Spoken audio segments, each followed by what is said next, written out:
प्रदेश में पंचायत चुनाव की सरगर्मी तेज हो गई है। चुनावी मैदान में उतरने के लिए 22 प्रत्याशी अपने अपने हिसाब से वोट बैंक को मजबूत करने में जुट गए। पंचायत चुनाव में महिलाओं की भागीदारी भी खूब देखी जा रही है। आज हम आपको दो महिलाओं से मिलवाते हैं, जिनमें एक मुखिया है तो दूसरी पंचायत सेवक। एक के पति पैक्स अध्यक्ष हैं तो दूसरे के मुखिया। हाँ, रोजगार चाहिए, बाल बच्चा कमाई खाई, वही में हमहू कमाम खाम राम। बिजली सड़क पानी तो बहुत हो गया, लेकिन थोड़ा सा रोजगार हो जाए ना। ये हाँ, रोजगार चाहिए, खाए पिए के रोजगार चाहिए ना बाबू, गरीब के गाँव है।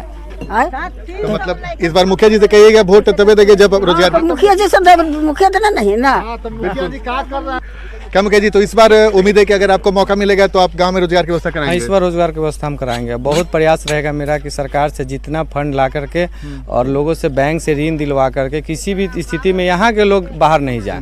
मतलब रोजगार के लिए अगर भटकते हैं बाहर, उतना पैसा भी नहीं मिलता है। नहीं मिल पाता है, और लोग पैसा भी नहीं मिल पाता। और जैसे कोरोना में लोग चला है तो पैसा सबका डूब गया बाहर में। लोग का मेहनत महीना 2 महीना का पैसा ऐसा ही रह गया, और यहाँ आने के बाद इन लोगों को खाने का किल्लत हो गया। तो अभी यहीं सब व्यवस्था हो जाएगा तो यहाँ से कोई परेशानी नहीं होगी इन लोगों को। मुखिया उम्मीदवार से लेकर पंचायत सेवक तक हर कोई वोटरों को लुभाने की कोशिश में लगा है।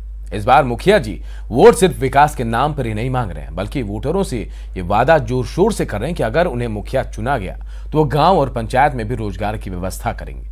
फतुहा में मुखिया उम्मीदवार और गांव वालों से बातचीत के हमारे सहयोगी आनंद अमृतराज ने। पंचायत चुनाव की तारीख कभी भी घोषित की जा सकती है, लेकिन उसके पहले पंचायत में मुखिया प्रत्याशी हो वो लगातार चुनाव प्रचार कर रहे हैं, लोगों से मुलाकात कर रहे हैं। लेकिन इस बार कोरोना काल के बाद ये पंचायत चुनाव हो रहा है तो इसमें कई अलग तस्वीर भी देखने को मिल रही है।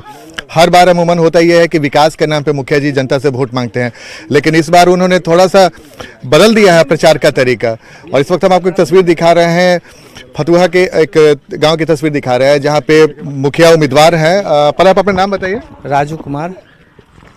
वोट मांग रहे हैं इस बार, लेकिन कुछ अलग तरीका देख रहे हैं। किस मुद्दे पे वोट मांग रहे हैं इस बार? हम लोग इस बार मांग रहे हैं कि कोरोना काल में हम लोग के यहाँ के जनता को बहुत कठिनाई होना पड़ा। नौजवान लड़के लोग बाहर गए और वहीं फंस गए। उन लोग किसी तरह लाया गया, पटना में लाया गया, फिर कोरोना टाइज रखा गया, 15 दिन उन लोग का व्यवस्था करवाया गया। तो हम लोग चाह रहे हैं कि यहाँ पर इस बार विकास तो कर ही रहे हैं हम लोग, लेकिन इस बार चाह रहे हैं लोगों को मतलब सिंचाई के लिए सुविधा दिलवाएं, मछली पालन के लिए तालाब उलाब का व्यवस्था करवाएं, फिर मुर्गी फार्म के लिए लोगों को व्यवस्था करवाएं। इस बार सोच रहे हैं कि यहाँ के लोग, हमारे लोग बाहर नहीं जाएं, मतलब स्वरोजगार की तरफ बढ़े जी।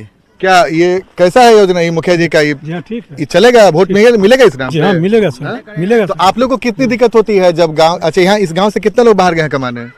10-15 आदमी गए हैं करीब सब लेकर। अच्छा, गाँव से नहीं गए सर, ढेर आदमी के लिए 100 आदमी चल गई है यहाँ से जी। तो अब आप क्या चाहते हैं कि इस बार मुखिया जी क्या करवाएं आपके गांव में? अब हर रोजगार दिलवावे करेंगे अपना, मतलब गांव में रोजगार की व्यवस्था। कोई रोजगार हम लोग का मिलेगा सर, तो हम लोग बाहर काहे के लिए जाए? हम लोग को रोजगार चाहिए। तो मतलब इस बार वैसा ही मुखिया चाहिए जो गांव में रोजगार दिलाए जी। हम लोग तो हम लोग क्या चाहिए सर? हम लोग गरीब आदमी, हम लोग सहयोग नहीं चाहिए सर। क्या? हाँ ठीक है सर। हाँ, कुछ महिलाओं से बात कर लेते हैं। क्या चाची, आप क्या चाहती हैं कि गांव में रोजगार? हाँ, रोजगार चाहिए, बाल बच्चा कमाई खाई, वही में हमहू कमाम खाम राम। खाए पिए के रोजगार चाहिए ना बाबू, गरीब के गाँव है।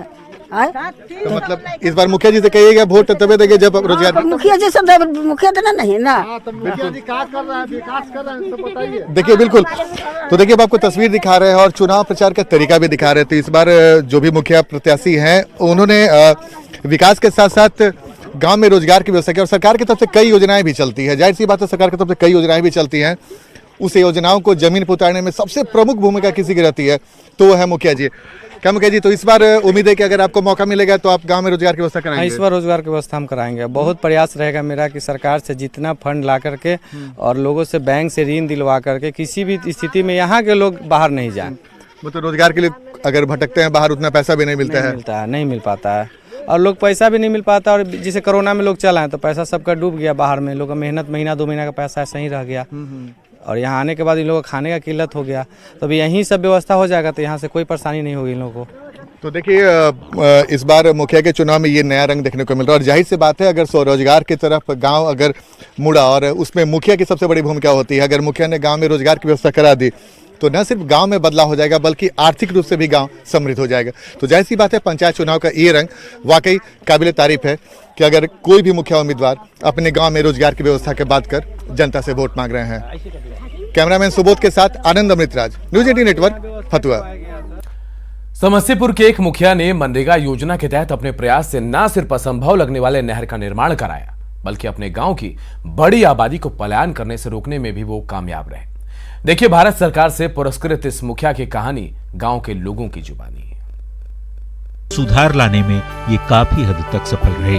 भी नहर बनाने की बात थी तो हमने किसानों से बातचीत करके यह फायदा उनको बताए, कभी अगर आप जमीन थोड़ा सा नहर के लिए देते हैं तो आपका जल निकासी हो जाने के कारण यह 4500 एकड़ रकबा जो है सो कृषि योग्य हो जाएगा।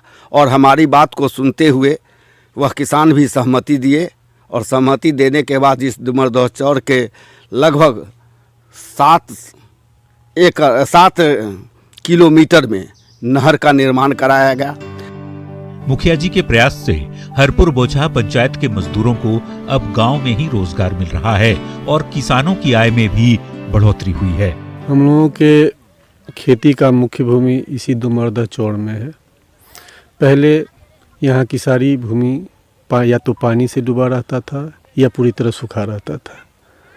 आज विगत 10 साल से अब हम लोगों के यहाँ इस मनरेगा योजना के तहत जो नहर का काम हुआ है, इससे हम लोगों की भूमि अब सिंचित हो गई है। हम लोग अपने खेती यहाँ पर करते हैं और हम लोग अपना जीवन यापन सही ढंग से कर रहे हैं। हम लोगों के आय में भी वृद्धि हुई है। तो पहले काम करे रहे दिल्ली पंजाब, अब मुखिया जी वन पोषक में दे दिलखिन, तब ही अब रहे बढ़िया से परिवार अब चले है। मुखिया प्रेम शंकर सिंह के बेहतरीन काम के चलते भारत सरकार के पंचायती राज विभाग की ओर से इन्हें सम्मान भी मिल चुका है। ऐसे में प्रेम शंकर उन जनप्रतिनिधियों को आईना दिखा रहे हैं जो जनता के हितों को दरकिनार कर खुद के हितों का विशेष ख्याल रखते हैं। ऐसे जनप्रतिनिधि को हमारा भी सलाम। मुकेश कुमार, न्यूज 18 समस्तीपुर।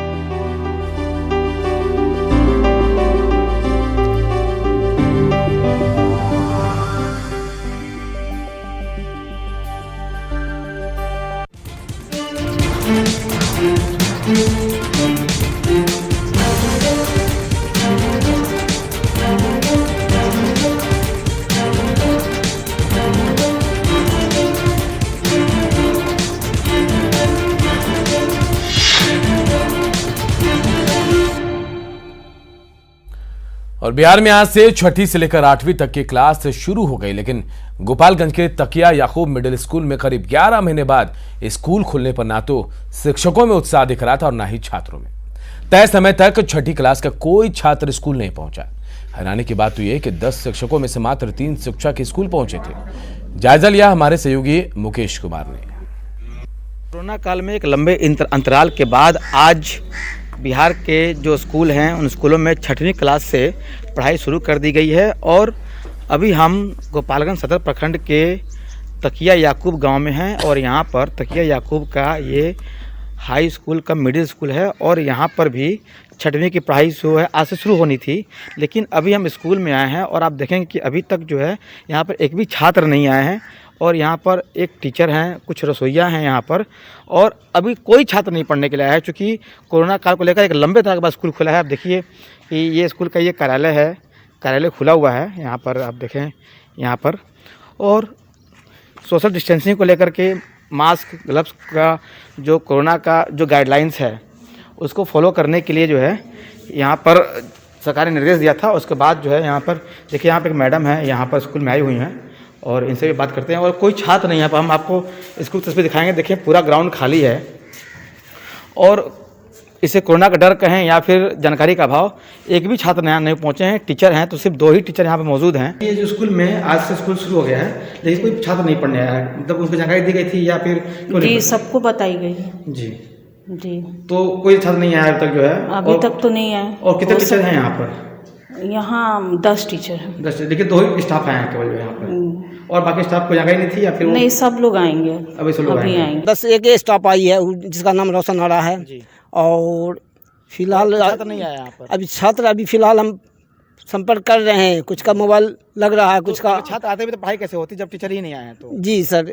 तो जब छात्र भी नहीं है, टीचर भी नहीं है, तो पढ़ाई तो नहीं होगी। तो ज़ाहिर तौर पर देखिए कोरोना काल में स्कूल तो खुला है और स्कूल खुलने के बाद छात्रों को पढ़ाई करने के लिए यहाँ पर छात्र भले ना आए हों, लेकिन जो स्टाफ थे उन्हें आना था। यहाँ पर 10 टीचर हैं, लेकिन 10 टीचर में से मात्र 2 ही टीचर यहाँ पर आए हैं और 2 यहाँ पर जो रसोइया हैं वो यहाँ पर आए हुए हैं। तो इस तरह से गोपालगंज का जो ये तकिया याकूब का जो मिडिल स्कूल है, यहाँ पर आप देखेंगे कि लापरवाही है, शिक्षकों की लापरवाही है कि वो यहाँ पर नहीं पहुँचे हैं स्कूल पर। हालांकि छात्र भले ना आए हों, लेकिन टीचरों को समय पर आना चाहिए था। मुकेश कुमार, न्यूज़ 18 गोपालगंज। और इस बुलेटिन में इतना ही, लेकिन खबरें लगातार जारी है। देखते रहिए न्यूज़ 18 बिहार झारखंड।